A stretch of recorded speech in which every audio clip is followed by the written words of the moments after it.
launching of the primer on militarism, women, and resistance. I am Renukakar from Vikas Adhyayan Kendra, and I will be your moderator for today. We have prepared a jam jack program. Women leaders from across the Asia Pacific will speak later on regarding the impact of militarism and imperialism on women, and more importantly their resistance. And these are the themes that we could also expect from the primers, so we are launching today. To start us off, let me call the Kamakshi Amar to give the opening remarks and program of uh, le- uh, uh, opening remarks, the program officer of Women in Power program of Asia Pacific Forum on Women Law and Development, and she will be followed by Julia Puno, the General Secretary of Asia Pacific Research Network, who will share the details regarding the primer. Take it away, Kamakshi. Thanks, Renuka. Sorry, I have a bit of a problem, so I'm joining with two devices. So you may or may not be able to see my face, but yeah. Hi, everybody. We are very pleased to welcome you all to this webinar, which will be launching the primer on women, militarism and resistance, which has been put forward by Asia Pacific Research Network and Asia Pacific Forum on Women, Law and Development. I'm the program officer for Women in Power program at APWLD. We believe it's an opportune moment to launch this primer as we have been celebrating the Women's History Month, and the UN Commission on the Status of Women has just concluded its 60th session last week. We know that we are currently witnessing the escalation of militarism across the world, and the global military spending has actually touched a new high last year with reaching US dollars 2.2 trillion. And there are no prizes for guessing who are the front runners of this arms race. Obviously, the United States of America, being followed by China and Russia. The increased militaristic impetus within our region and also globally is collaborating with neoliberal extractive forces and sounding a death knell for universal human rights and women's human rights to be in particular.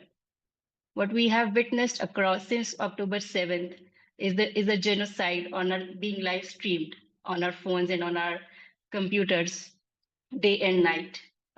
We are in solidarity with the women and with the people of Gaza and Palestine as we are holding this event.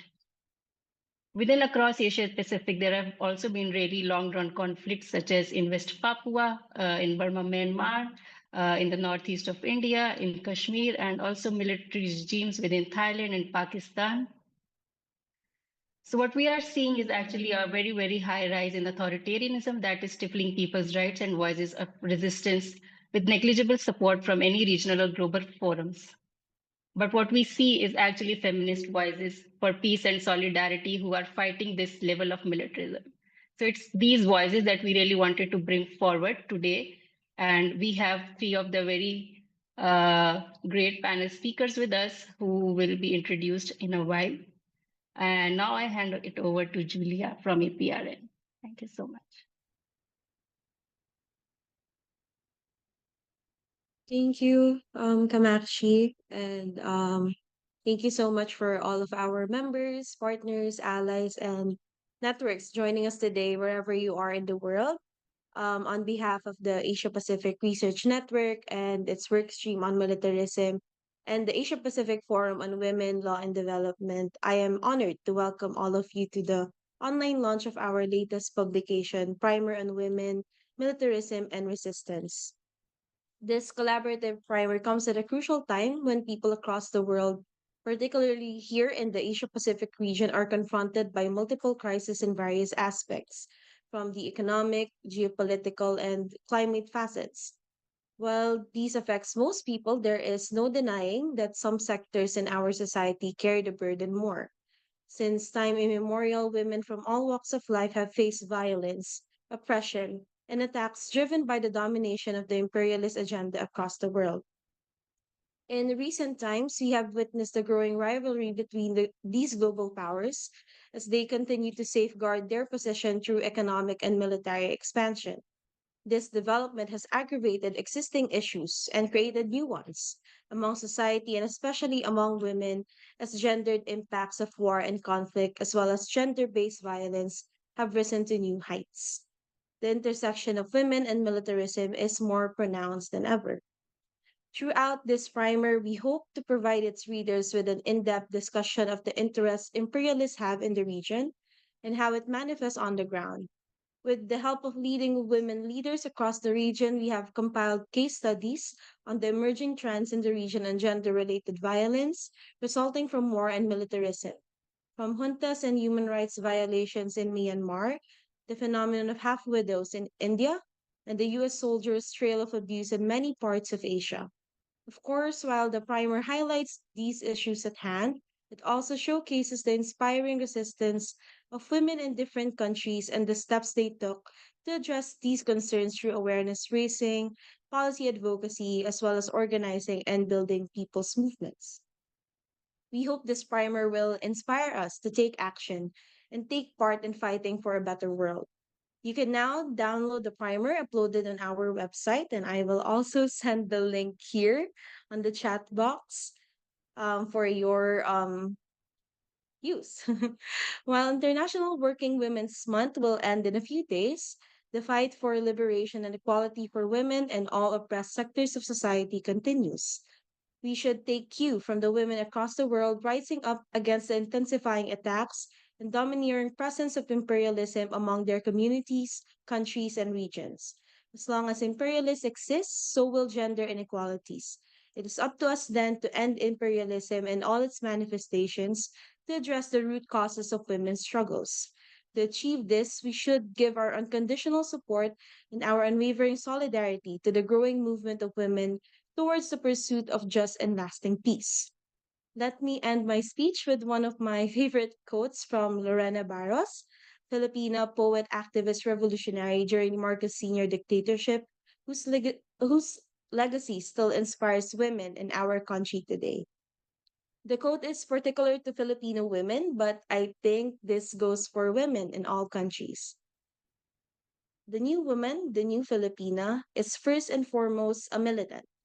The new Filipina is one who can stay whole days and nights with striking workers, learning from them on social realities which her bourgeois education has kept from her.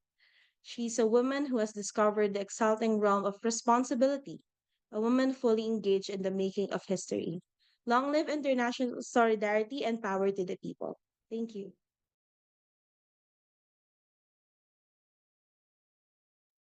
Yes.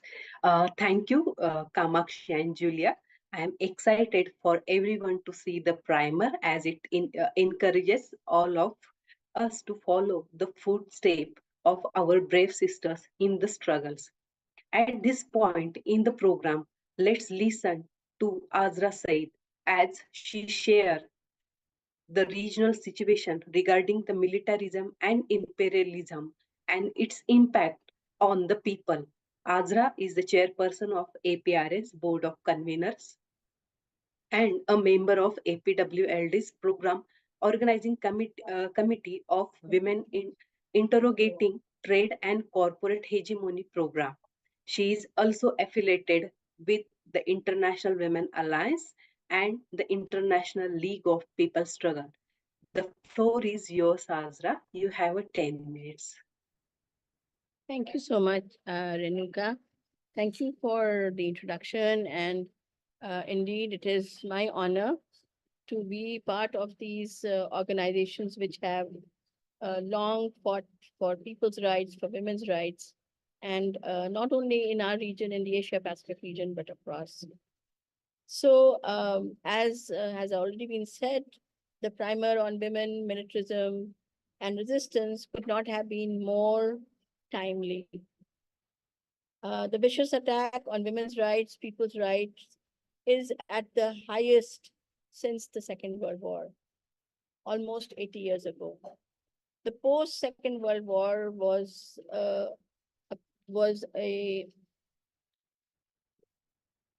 was a period of paradigm shift in many ways, in how the global society was nudged into accepting the Western democracy as the new shrine to be worshipped, the most moral order of the day. That is what, as a woman of 60 plus, I have lived through in the past 40 to 50 years of my life, thinking that, of course, the new colonial world has been made to believe that there is nothing better, nothing brighter than the capitalist world, with its high standards of people's rights, high standards of freedom of association, freedom of expression. It goes on and on and on till you can fall dead. However, the Second World War also showed us the heights of military power, with two nuclear bombs being exploded in Japan.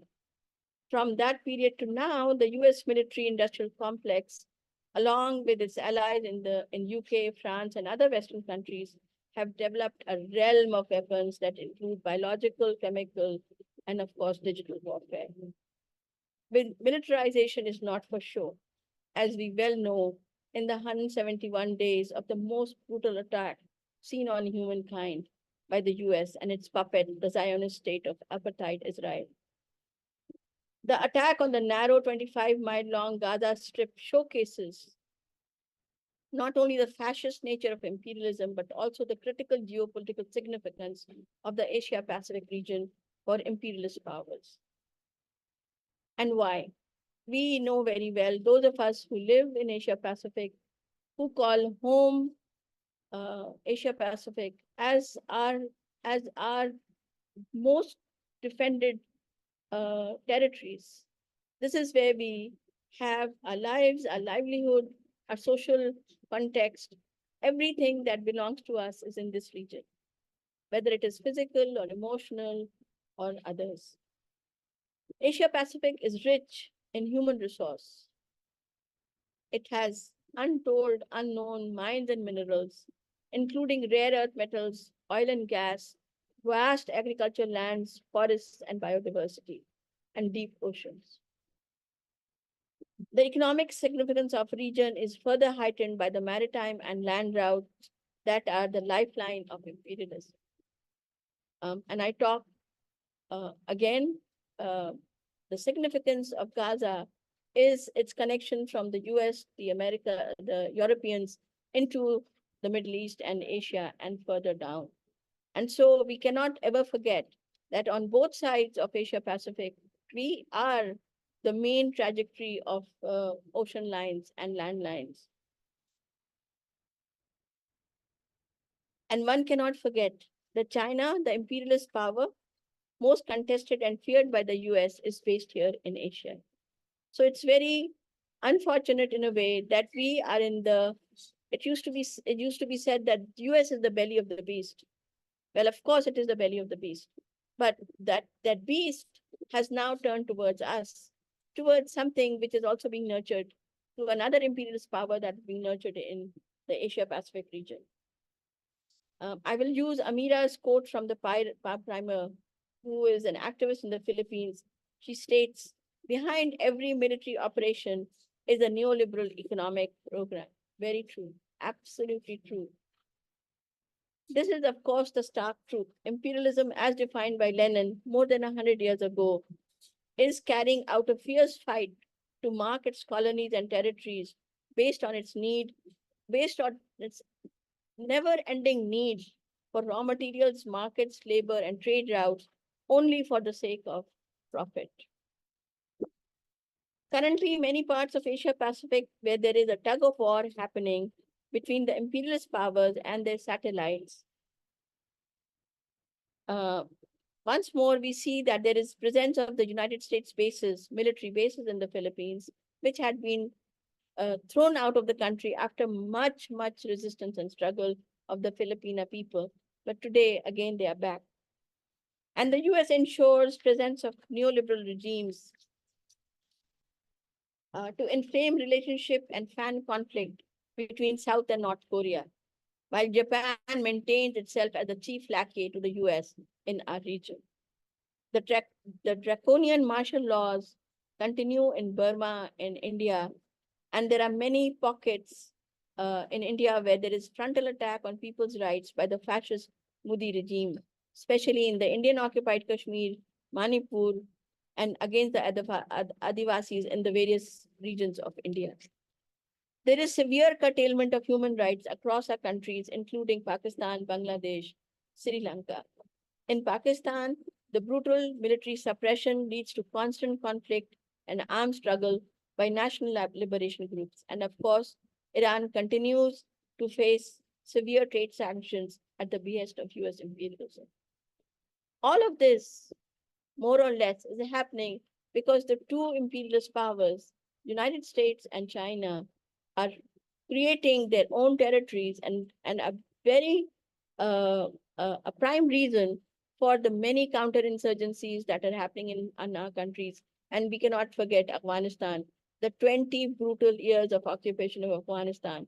And finally, they left. And let me remind all of us that the conquest of Afghanistan had also been in the name of liberating women from fundamentalist Islamic regimes. And a similar context is now also happening in other parts of the world. In order to contest China and maintain its fascist grip on Asia Pacific in the last few years, the US has created a number of security arrangements.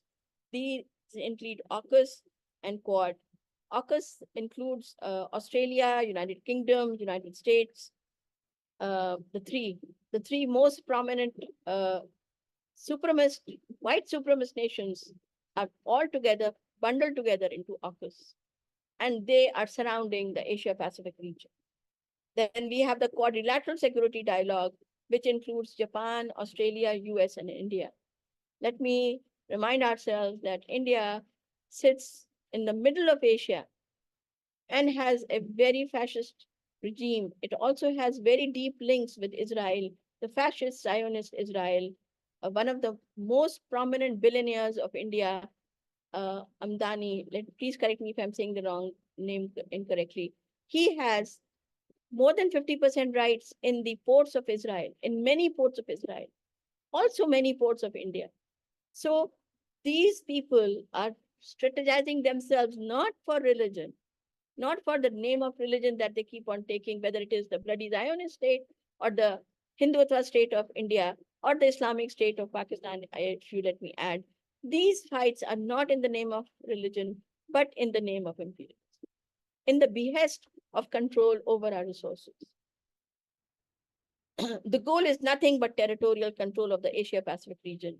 One should remember the presence of the US bases in the Pacific Marshall Islands, its vast fleet of aircraft carriers, as well as the Diego Garcia US base very close to India. The US has 22 aircraft carriers, which means that they are countries in their own right. Each US aircraft carrier can remain in the oceans without having to go back to land. They carry enough military warfare and food and whatever else is needed to keep their fleets on board for 5 years. You may have seen this on Twitter all the time. Everybody says, there is a note going on. Iran should be ashamed of building itself so close to the US bases. The entire Asia Pacific region is a realm of pearls. They call them pearls, which are these US bases surrounding us everywhere. We cannot forget one of the most critical trade agreements in the region, namely the Indian, Middle East, European Economic Corridor, or IMEC as it is mostly known as, that was floated on September 10th last year, 2023, and was the final straw that left no recourse for the Palestinian resistance but to bring out the fascist nature of the US-backed Israel out in the open and challenge the current world order of US imperialism. At the moment, there is red hot war in the occupied Palestinian territories, and they are now spreading into many parts, including Lebanon, Iraq, Syria, and Yemen. And of course, there have been multiple minor attacks, but attacks on Iran, as we all know. The impacts on women's lives and livelihood, their social being, on their social well-being are multifold. According to Lancet in 2017, at least 630 million women and children were either displaced due to wars and conflicts or were in close proximity to armed conflict. Further, more than 10 million deaths in children under the age of 5 years, and so on. I don't want to, there's other data, but I will skip that. We also need to know that these militarized conflicts have extreme bearing on everybody's health, not children and women, but everybody. And it includes malnutrition, physical injuries, acute and infectious diseases, poor mental and sexual and reproductive health. So it really has an impact on many future generations to come. In context of people's women's struggles, it is very important to point out that women across the globe, especially in the Asia Pacific region, have not been passive actors, only lamenting the impacts of war. I will recall only last year, two Filipina youth environmental activists, Jonila Castro, who was 21 years old, and Tamano, who was 22, were abducted by the Philippine military. And though they were forced to sit in a press conference and read out texts forced on them, during the press conference, they turned and brought out the fascist nature of their military out in the open. I don't know where such fierce courage comes from. This is truly fierce courage for young women to stand up while they are under the knife to say, no, we do not agree to this kind of fascist control on our lives. We know that even under the genocide in Gaza, women activists have been at the forefront of fighting national liberation and genuine democracy. One cannot talk about women's resistance and not talk about Palestinian women. And I would like to honor a particular woman, Khalda Jarrar, who has been constantly in and out of Israeli detention, fighting for women's rights, fighting fascists as well as patriarchy. In Israeli jails, education is a right held from those imprisoned without actually any just cause. They have not even been listened to or heard, and they are still, thousands are still imprisoned, especially women and children. Jarrar has resisted and created means for women's education under the nose of the Nazi-like Israeli occupation. She, along with other women, have resisted the more passive role of women under occupation, which is thrust upon them by patriarchy, declaring it is women's right to be part and parcel of struggle, including armed struggle. I will finish here with these thoughts. We have entered a crucial phase in people's struggle from the shrine of Western democracy, from this nonsense about human rights, women's rights. All of that is now shattered and nothing is left. This is the era where we can indeed construct another world, a world free from economic and military domination of the elite few. This is the era of people's revolution. And women cannot be left behind. We must be at the forefront of all resistances, ensure that we tackle imperialism as well as patriarchy to dismantle all forms of shackles worn by women. Our skills must be broad, from running kitchens to taking up arms, from caring for society to fighting for society. Only then is victory under imperialism possible. Women united, people united will never be defeated. Thank you very much. Thank you so much, Azra, for very informative inputs on Asia Pacific current situation. There are definitely a lot of things to be done, but it is confronting and inspiring to know that the many organizations and individuals are pursuing just and last pace. Before we listen to sharing from our panelists, let's turn our attention to the video of APWLD's recent convening on militarism, peace, and women's human rights. I am requesting to take team, please play the video.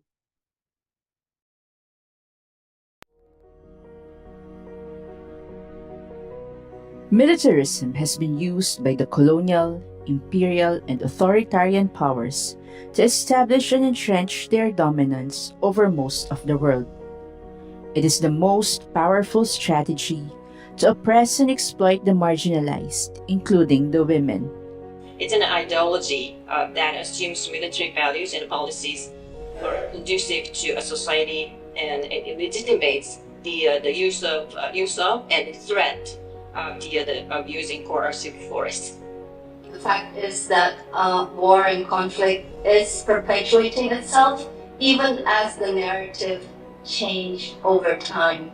And so we need to understand the narrative as well, how it changes: self-defense, sovereignty, war on terrorism, peace through extractive economies. These are all narratives that's out there. Where the relationship between what security, stability, development, poverty, and prosperity mean has become militarized over time. The lines are very blurred. The gatekeepers are the same people who are blurring the line.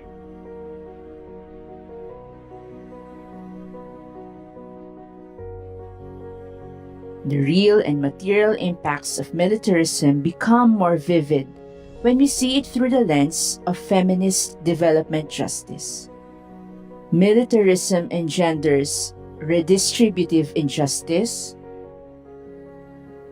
economic injustice, environmental injustice, social and gender injustice, unaccountability to the peoples. Especially military, they are raising their military budget. So they use like a huge amount of the national budget for the military. Asia-Pacific countries were prioritizing defense budgets over the health sector, the budgets for the health sector of their countries. So instead of prioritizing the public health, right, of the people during the pandemic, the global south countries, our governments have been bulking up their military assets. In the Pacific, even though they've been testing nuclear testing in the Mururoa atolls, after years of those testing, there is still an health impact issues on women. Pregnant women are giving birth to deformed children, and cancer, all these things after years of these explosions. And we are also worried about this Fukushima, dumping in the sea. It will affect all of us because we live and we get our livelihood from the sea. Even though they will be dumping elsewhere in the Pacific, it will affect all of us islanders across the nations. So South Korean government is really active in sending weapons.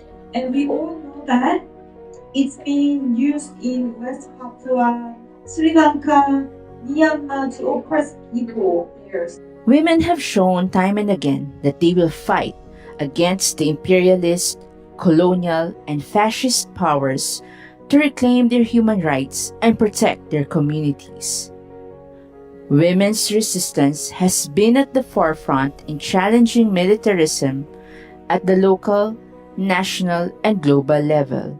Peace and the absence of militarism cannot possibly be for us, cannot possibly be achieved as long as conditions and systems of economic oppression, of foreign domination, of women's oppression, and the multiple layers of oppression that we experience continues to be there. So, peace based on social justice, addressing the root causes of why women are oppressed. The people, when communities are owners of this research, of these results, they can use these results effectively and provide lobbying, advocacy, get budgets. Women always find their way to fight back. It is something that personally I think it's really amazing, because somehow we can find our way to connect to each other, to building the movement, and we can try to overcome our situation. Amid the current geopolitical context of rising militarism and authoritarianism, women from Asia-Pacific region continue to collectively challenge the capitalist, neo-colonial, fundamentalist, and patriarchal order of power and call for feminist building to achieve our vision of feminist peace and justice. It's all about being respected as a human being with their own identity and understanding the context that they are coming from. in terms of the seeking justice for the women and bringing peace for the women. So we have to touch the patriarchal. Without touching the patriarchal, neoliberal or fundamentalist, so we cannot address the women peace and the justice. So we have to touch those kind of the patriarchal, and at the same time we also need to initiate very transformative justice mechanism, because currently under this ideology we cannot seek justice for women. So we have to initiate the really transformative way in terms of seeking justice for women. Peace is not going to be promoted by redefining security in terms of buying more arms. That is one of the biggest barriers to peace and justice. So growing militarism is a really serious concern in our region and globally. And organisations like WILP and APWLD and the opportunity to be at this workshop are really striving to change the way that peace and justice is brought about by promoting feminist peace. We envision that feminist peace and security should be state environment violence, access to resources, state accountability, equal access to social services.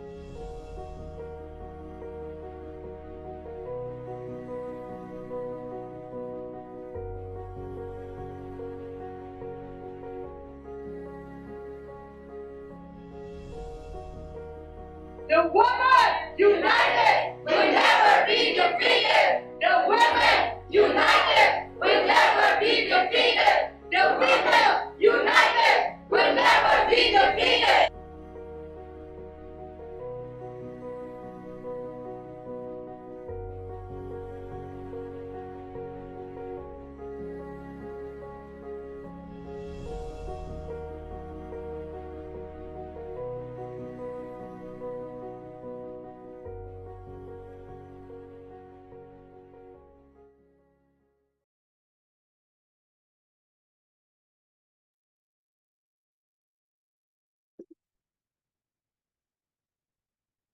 Yes, thank you, Tech Team. Very powerful video is. And now allow me to introduce our panelists. So up first, the Lisa Shahin. She's the advocacy and research officer at the Arab Group of Protection of Nature. In her role, she conducts the research, prepares the report, and speak at the event in the regional and international platform on various issues, including food system, agriculture, environment, and human rights, particularly in the context of wars and occupation. And she will be sharing with us today regarding the militarism and violent realities faced by the women in Palestine. And she will be followed by Mary Meth from Manipur, India, and she is a women human rights defenders working for marginalized communities in conflict situation for the last more than 15 years as co-founder of Women in Governance in India, that is Wink India, and she is also to advisor to Urgent Action Fund of Women, Asia and the Pacific. My engagement is focused on the women in conflict, peace building, women leadership, and land and natural resources with specific extractive industries in the northeast of India. And she will be speaking on the historical context of the conflict in the northeast of India as empathy of the state and the role of the state in perpetuating the conflict in Manipur and how the women are resisting against it. And the last but not least, we have Augusta Milani Surabat from the Isham Papua, a grassroots organization based in Jayapura, West Papua. Her work focuses on monitoring, documenting advocacy, and campaigning on the human rights situation in West Papua. She will be speaking on the historical context of the conflict in West Papua and the role of neoliberal corporation and the states in resource extractivism and its impact on women and women's resistance against militarism. Each of them, each of them will share their country's experiences with militarism, its impact on the peoples, particularly on the women, and how our resistance is crucial in the peace building. And let's all give them a warm round of applause. Lisa Shahi, please proceed. Thank you, Renuka. Thank you all for joining. I'm honored to be here, and I'm proud to be working alongside my fellow women colleagues at APN, which is a people's organization that was founded by a strong Palestinian woman. The impacts, as we've heard, of wars and militarism on women and women defenders are extremely complex, but it is even more so during occupation and settler colonialism, as in the case in Palestine, especially since the power relations become much more skewed.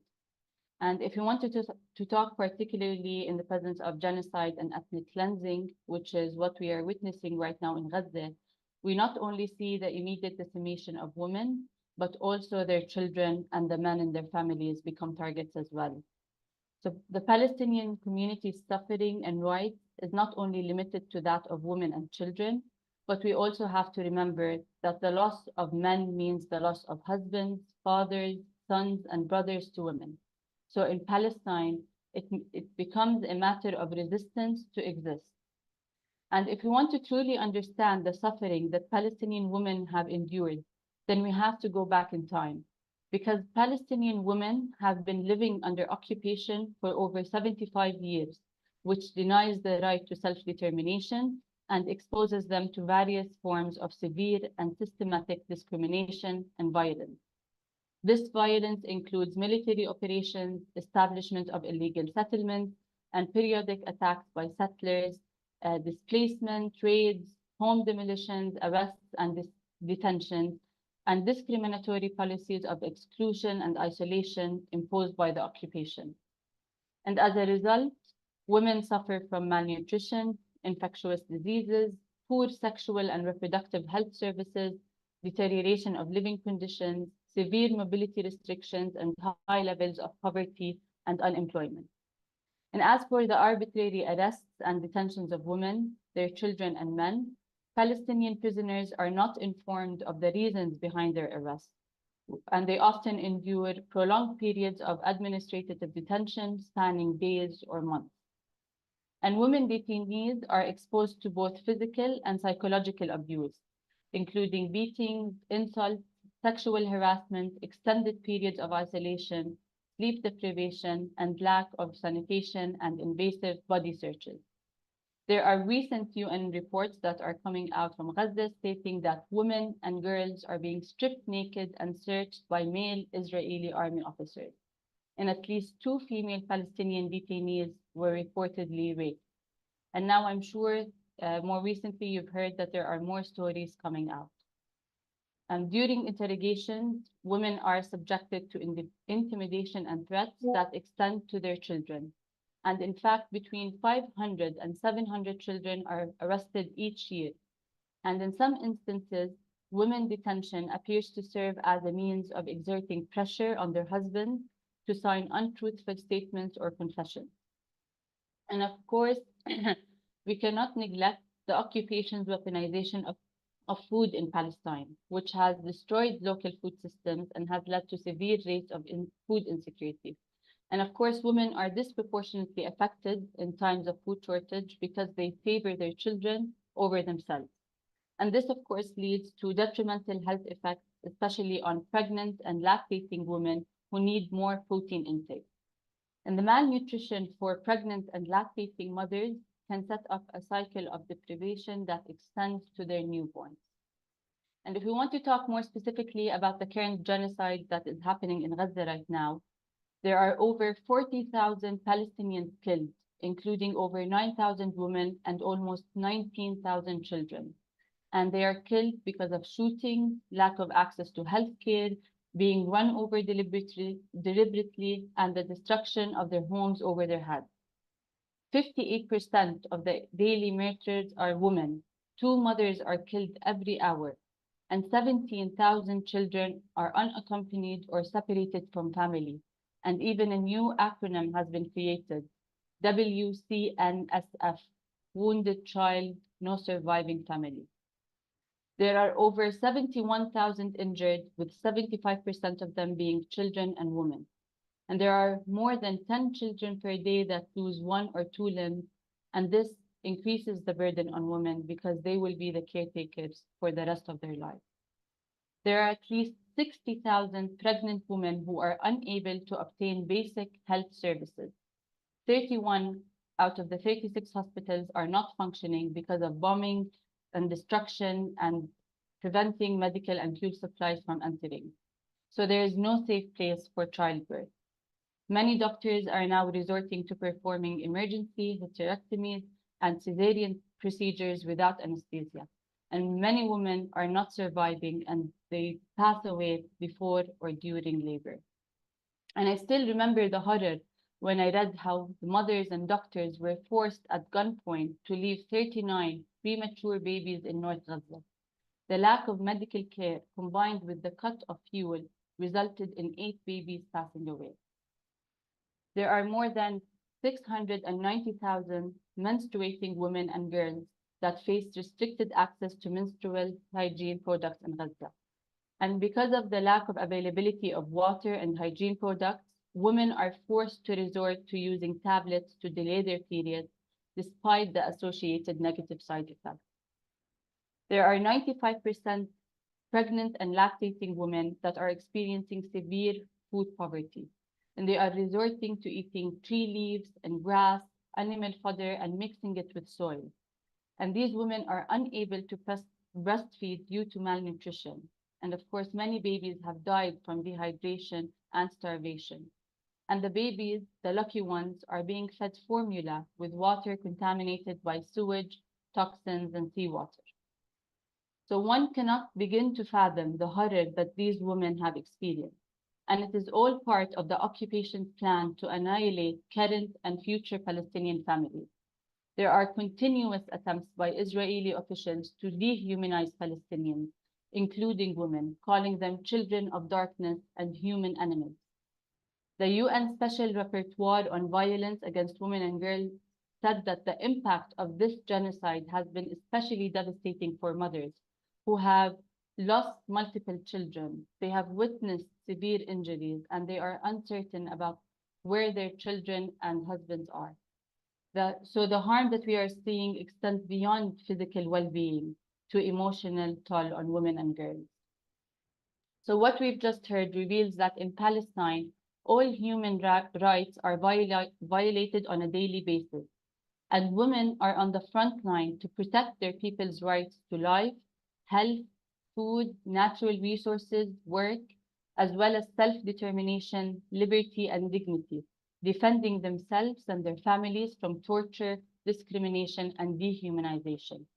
So in summary, all Palestinian women naturally become defenders. And Palestinian women have served a vital role in the resistance, from fighting the British occupation to Israel's colonialism, occupation, and apartheid. I will only mention a few names, but there are many more. There's Tarab Abdel Hadi, who founded the Palestinian Women's Congress and resisted the British mandate's occupation of Palestine. We have Fatma Bernawi, who was amongst some of the first to mobilize against Israeli colonization and was the first female Palestinian political prisoner. And of course, we have the beloved freedom fighter, Layla Khaled, who remains an icon of resistance till this day. There are also the courageous young Palestinian women at the forefront of the fight today, like Ahed Tamimi, who defied Israel's occupation with a slap that was heard around the world. And of course, I cannot forget the warriors behind the scenes that we work with every day at APN, which include the women farmers, fishers, and pastoralists that risk their lives every day to provide food for their families and communities. The stories of these Palestinian women contradict the West's false and racist narrative that depicts us as hopeless and useless. Indeed, the stories of Palestinian women's resistance are both historical and consistent. Thank you.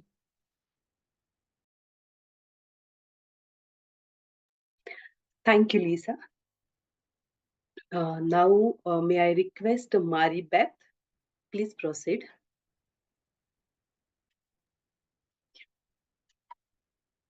I'll start right away as we have also a very limited time.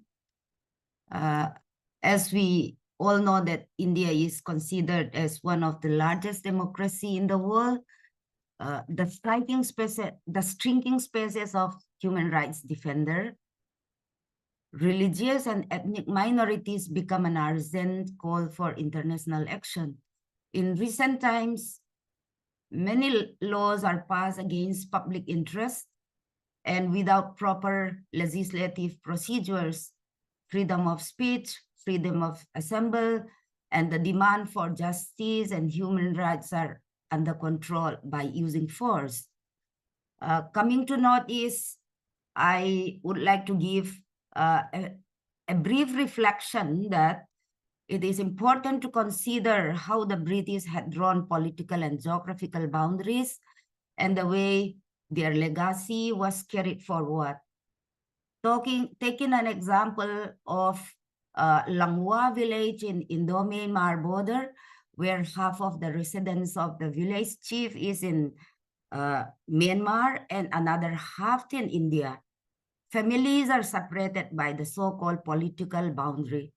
Apart from this, Northeast India have been witnessing a long-drawn struggle of insurgency, military oppressors, armed conflict, ethnic conflict, border disputes, drugs and arms smugglings, and many more.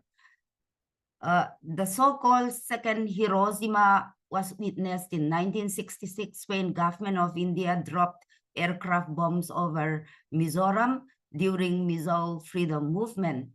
And we also have this NSCN movement for Naga sovereignty. This one is again one of the oldest insurgency movement in India. Similarly, there are more than 30 armed groups operating in Manipur with different aspirations. I have experienced 3 ethnic violence, as serious military operations, as a displaced persons, as a student, as college teacher, as activists, as women rights defenders, and currently as humanitarian aid workers. So here, after the last ethnic conflict in 1995, socio-political situation has become comparatively calm and development are taking place, and it can be seen in many aspects in Manipur. Until May 2023, deep down, I had a feeling now that I am in my 50s and I may die in peace, but I was wrong. Since May 2023, so much more destruction happened, so much more than those in the past. There was lawlessness. The government was not providing aid. People were dying. I believe that majority of the people were taken by surprise and in shock. Within a month, there are more than 50,000 internally displaced people whose houses were uprooted and landed in more than 200 relief camps. 3,000 cookies or churches were burned down. About 200 persons' life lost since the conflict started. Women often paid the highest price in conflict that I think we all know. We have documented 36 cases of violence against women during this current conflict. That includes the viral video naked paraded, gang raped and murder of 2 young girls walking in a car wash, women dragged out from home and killed by mob. Some are lynched to death, shot and killed while going for a morning prayer, butchered where perpetrators in many cases are reported to have reported involvement of state forces. These women victims and survivors have not get justice till today. Rape was used as a weapon of war also in the past. where 21 minority girls were raped in a single night in 2006 as a result of a armed conflict. Women's sexuality was used as tool to oppress, to display dominancy, to celebrate victory over enemy. What is most disappointing and very unfortunate in this present context of Manipur current conflict is the involvement of some women folk in perpetrating violence against women. Women, especially some sections of the Myra Paibi, women also suffered untold hardships in relief camps and outside. Lactating mother, pregnant women, young girls had suffered untold miseries in the relief camps. From the month of May, June, July, 3 months, there was nothing. People were left to die. The government did not give aid, but there was God somehow with the contribution of the local communities, they survived. One important thing to mention is Manipur has had the longest internet shutdown in recent history, where mobile internet was shut down for 10 months. Nevertheless, so with this,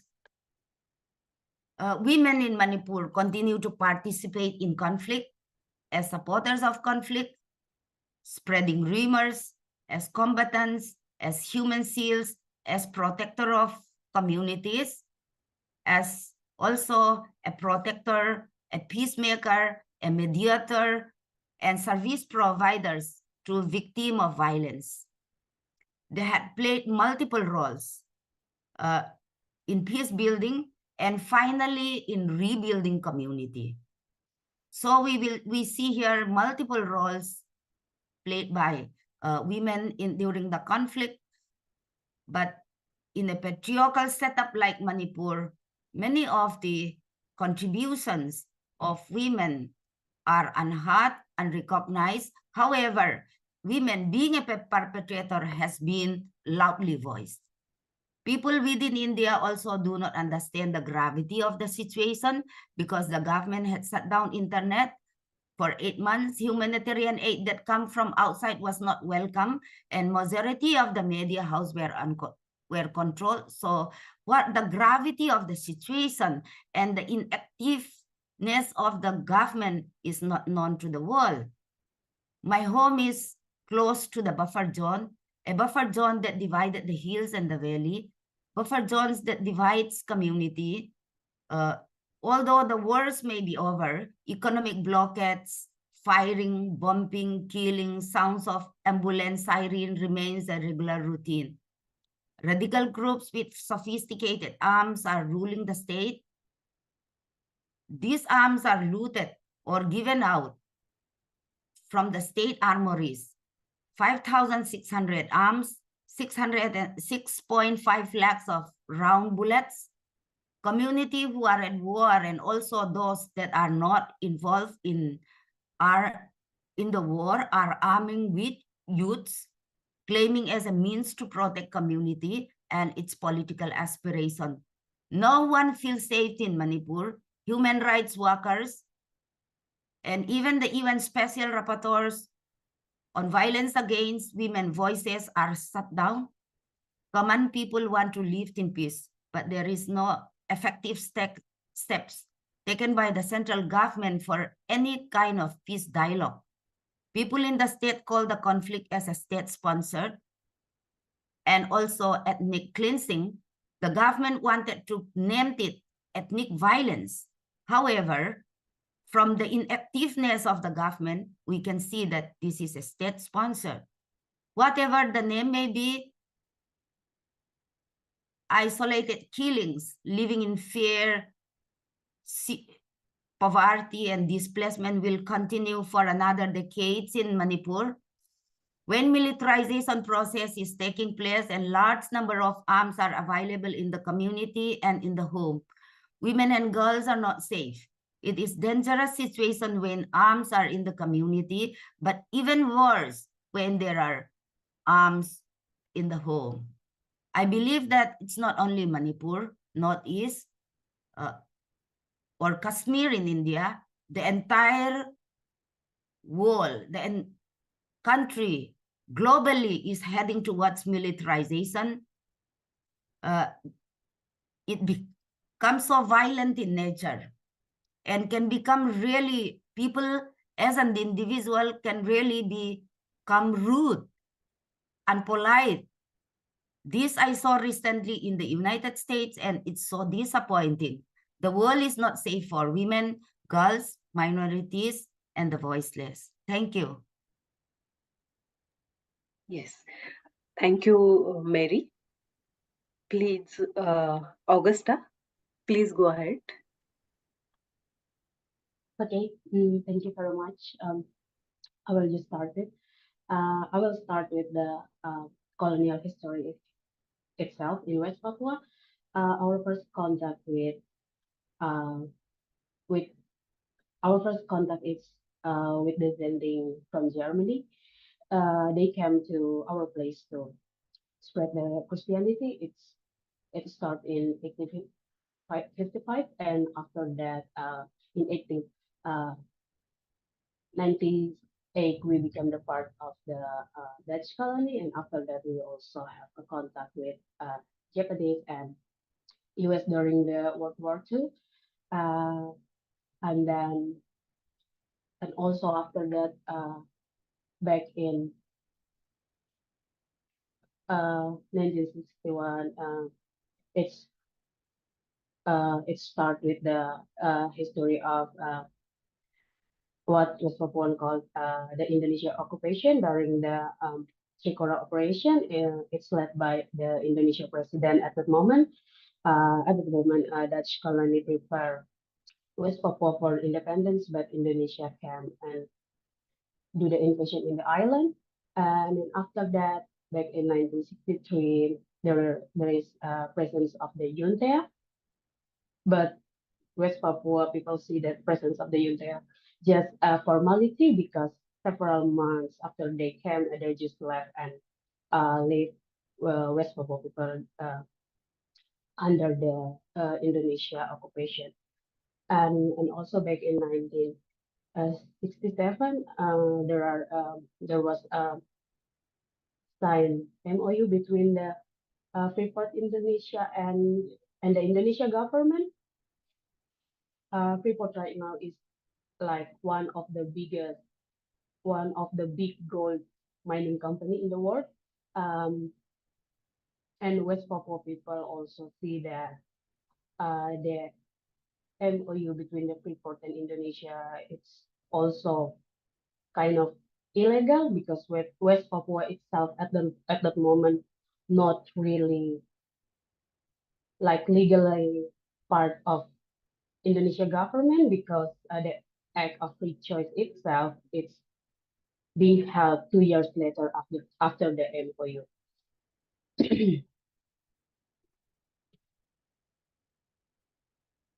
and and I will just go brief to the role of corporation and the state related to our extraction of natural resources. In here, I have like three big points.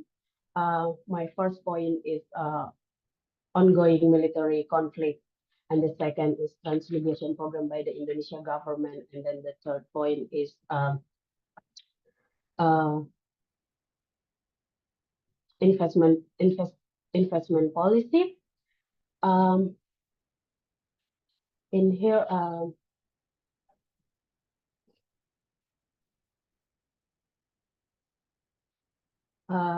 related to the ongoing military conflict,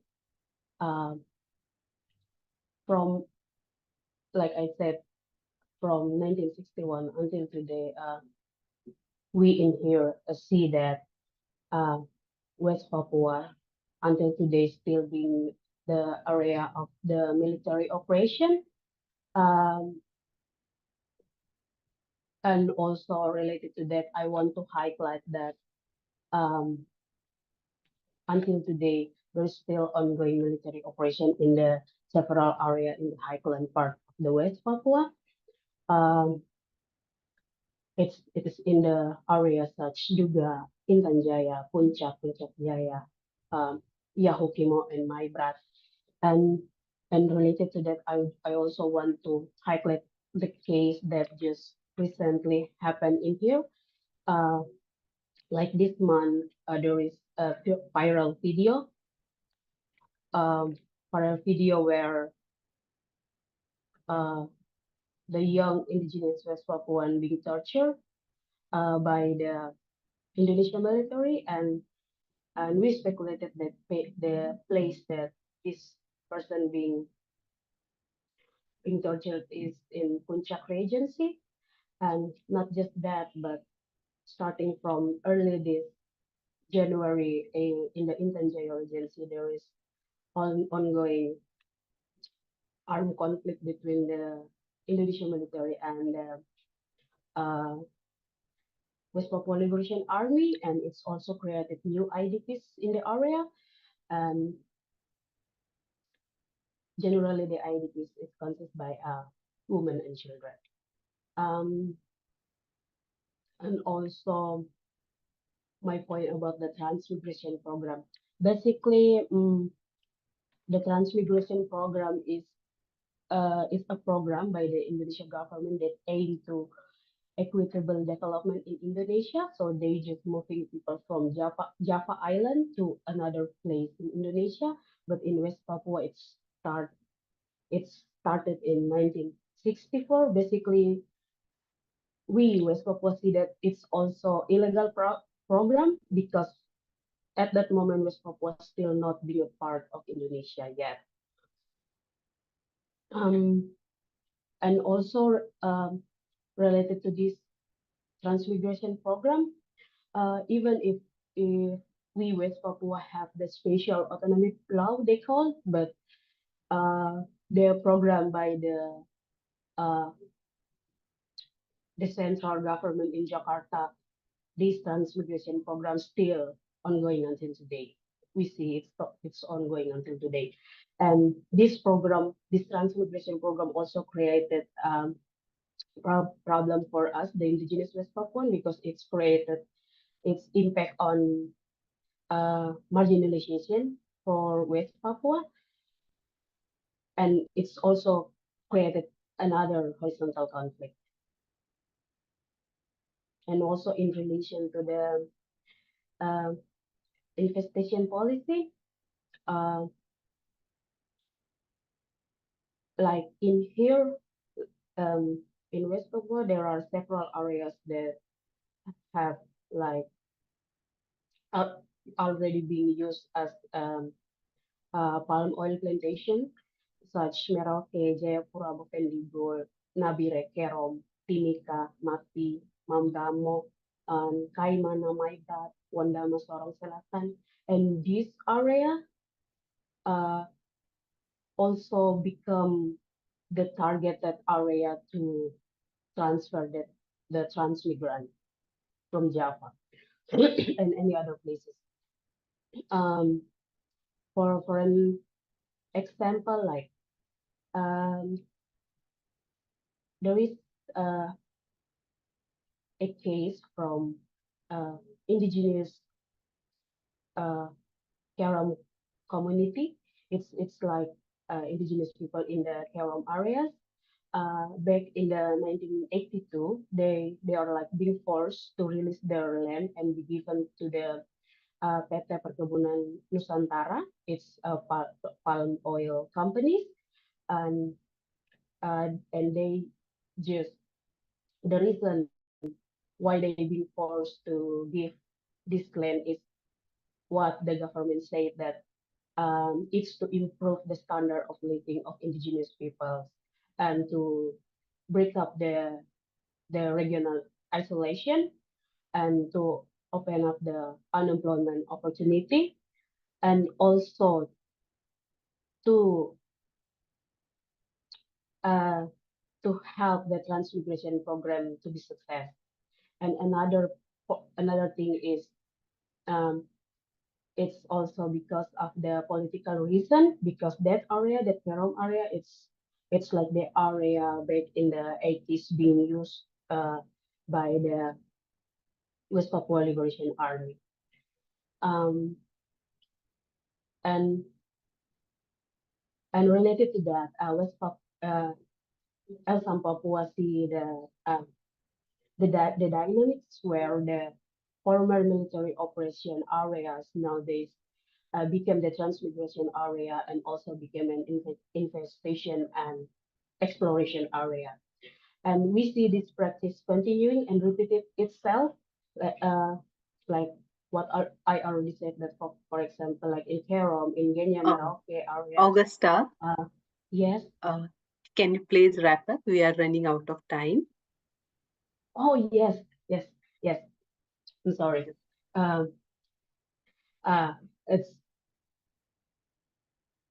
It's it's the area that's best like area that's being used as military operation, but now they become the palm oil infestation area. I'm just move to the impact on the woman really quick. I'm sorry. So this we note that this kind of things make women being in the most vulnerable position. It's also because of the our traditional belief that in the we follow the patrilineal line. It's also one of the reason. And another thing is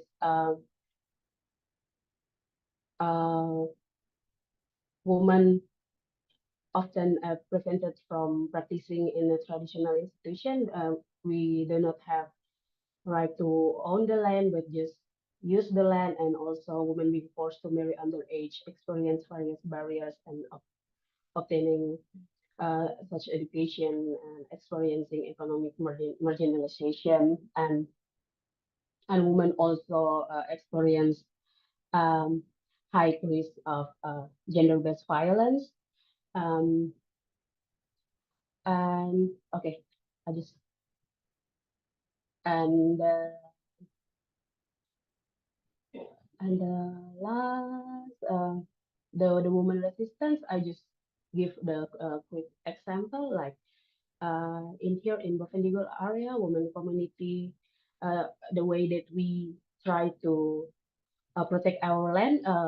We work together with the church to like have the annual memorial event in the location that have the special meaning for the community. So it's like our way to try to prevent the corporation.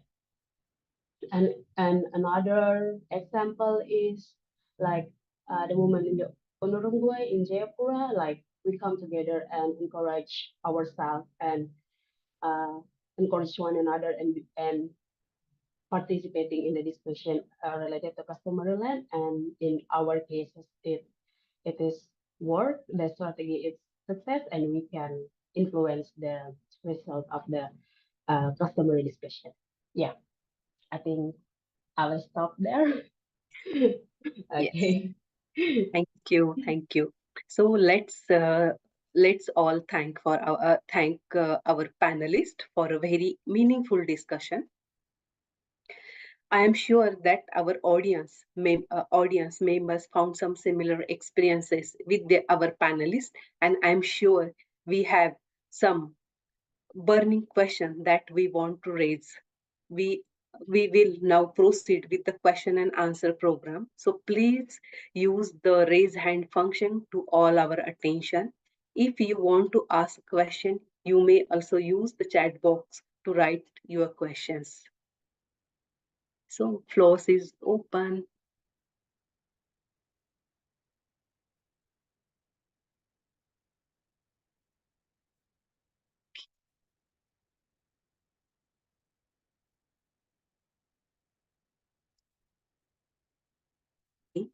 So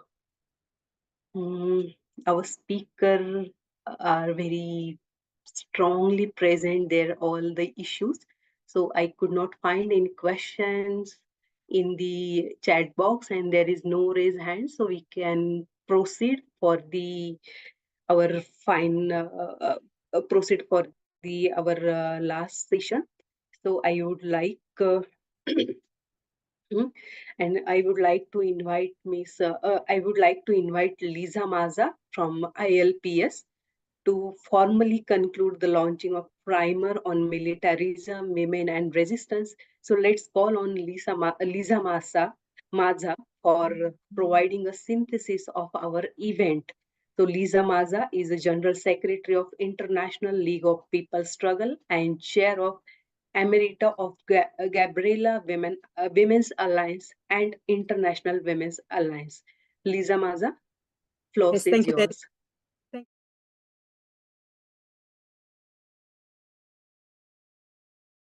APWLD and APRN for publishing this primer on militarism, women, and resistance.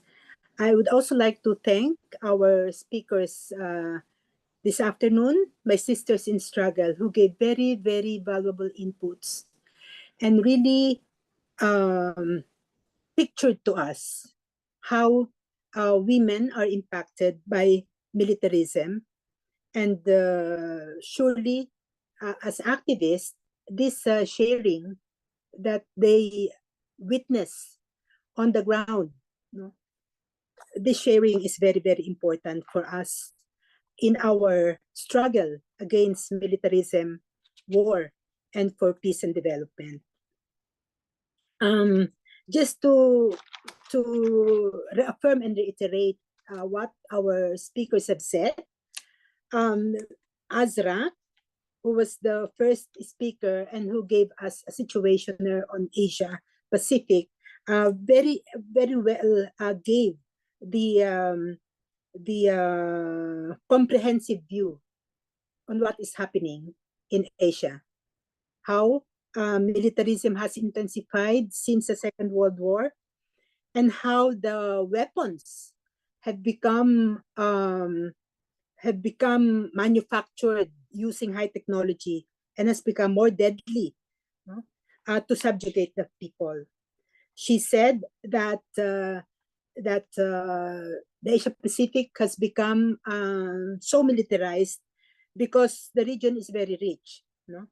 Both both our lands and the oceans, our waters are so full of resources that imperialist countries like led by the United States and also China, which is a rising imperialist country, are competing for to take hold of this richness.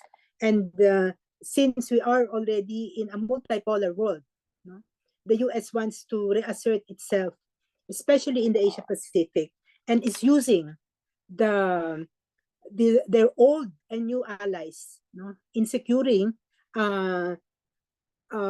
security arrangements, no, that will be spread across the Asia Pacific region. For example, they are building security and military ties with Australia. India is also another emerging ally of the United States in pursuing its agenda in the region. And this is very important for us to understand in order to fight it. She is also saying that the whole Asia Pacific region has become a base, no, a military base by the United States, especially since it has its old bases and building new ones in this area. She also mentioned the need to struggle and has highlighted the struggle of the Palestinian women, which is an inspiring model of resistance. And she very well said that the women across the globe have resorted to different forms of struggle, from the legal forms like changing laws to armed struggle. And these forms of struggles that women have taken are important, in order to win our battle against militarism, fascism, and imperialism. Lisa of APN has focused on Palestine, and rightly so. Because especially now, that Palestine is the shall we say the center of conflict, you know, where Israel, supported by the United States, has launched a genocide, you know, and a war of killing, you know, and not leaving anyone, you know, alive in this area, which is a cause for concern, not only of the Palestinians, but all the people of the globe. She talked about that in Palestine, although women are very vulnerable and very much affected, but the children are also very much affected. The fathers are very much affected. The brothers also. So this is the war and militarism and illegal occupation by Israel of Palestine affects all people, and that is why she also talked about and very clearly described to us the impact of this of war militarism and illegal occupation on women, their human rights, their economic, political, and social rights, and also their reproductive rights. And at the same time, she said the struggle in Palestine is very active and very much alive. And she mentioned the role of important women in struggle, but not only those who are in struggle, but the ordinary women who struggle every day to fight the difficulties of war and occupation, and who are the ones who take care of their families. So that is why she said that really women have important role to play in this situation. Mary Beth talked about Manipur and in India, and she discussed how through the years social conflicts intensified and government was not able to address the social conflicts, and how the laws that were passed actually violated the basic rights and freedoms of the people of Manipur. And she said that there was government neglect. The government was not able to address the difficulties and the sufferings that people experience during conflict. And although women perform many roles, no, in society, but they are not recognized. She said that the government is sponsoring ethnic cleansing, and also that this militarism and the difficulties of women are, this is not just happening in Manipur, not just happening in India, but she said she sees this as happening around the world. No? And so our third speaker is from West Papua. She is Wang Tsai. I don't know if I'm pronouncing this correctly.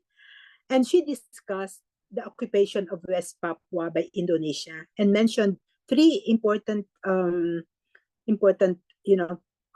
policies or situation. She's saying that there is since 1961 a military conflict which is still ongoing up to this time and affecting women, and especially the indigenous communities. She was talking about the transmigration program and investment policy, wherein especially the indigenous people were being dislocated or displaced, and where the power of the military were being used against them in order to pursue the interest of the investment by foreign companies and corporations. No? So she said that this situation is has very negative impact and difficulties for women, and she said that in spite all this, women are fighting, women are resisting. So just to conclude, just to highlight the different points that were addressed by our speakers, I should say that to sum up, one, the basis, the social basis of militarism and fascism and war is actually the intensifying poverty and economic worsening economic situation, of the people, brought about by the crisis of monopoly capitalism and especially now since 2008, when when the capitalist system has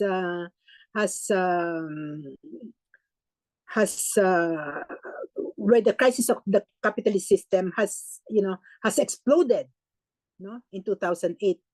So this crisis has not been resolved. It is still crisis. There is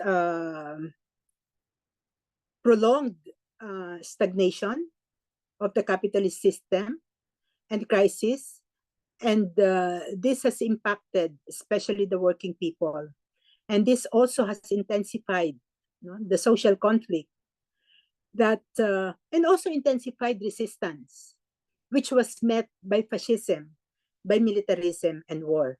So this is the situation. That is why it is very clear from the sharing of our speakers today that fascism, or militarism and war, is being used by the state, being used by by imperialism in order to perpetuate the status quo, in order to perpetuate the system of exploitation where the rich become richer and the poor poorer.